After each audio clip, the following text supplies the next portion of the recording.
Good morning, Britain. It's just gone 6 o'clock. Welcome to the programme. Our main news this morning, patients and professionals being urged to join in the biggest ever conversation about the National Health Service around. Well, the smartwatches are... That puts pressure on the NHS. When Lord Archer was in, he had a suggestion. So I'm gathering suggestions from all over the place.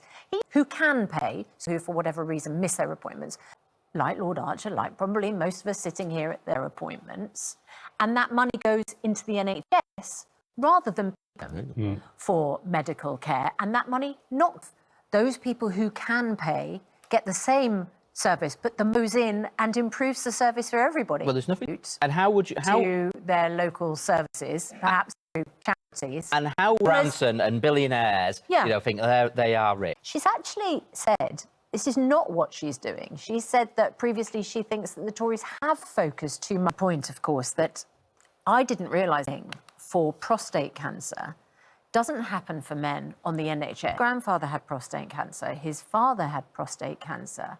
Screening, perhaps it could have been stopped in his bones.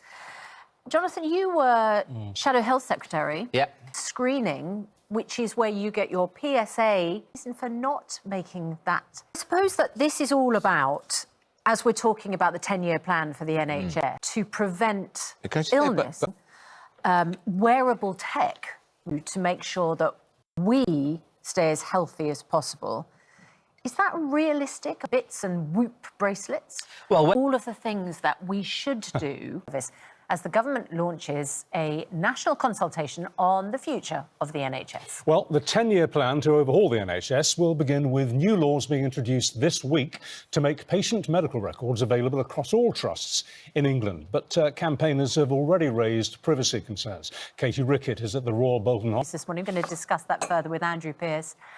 And this morning, he is joined by the former Shadow Cabinet Minister, Jonathan Ashworth, who himself used to be a Shadow Health Secretary. Health Secretary, Health Minister, So he's going to have a few ideas of his own. And after 8, the Health Minister himself, Stephen Kinnock. But first, here's Ranveer with the rest of the day. Thanks, Laura. Still to come on Good Morning Britain, a grieving mother's... To another, so let's get the news, the travel and the weather, wherever you're watching. Still to come, a 10-year plan to... Your ideas, the kind of thing that you would put to this consultation. We'd love to get some advance notice from you. Right, 6:26, you're watching Good Morning Britain on ITV1. Back in a couple of minutes. Back. It is 6:30. Let's have a look at the front pages this morning. The Independent says...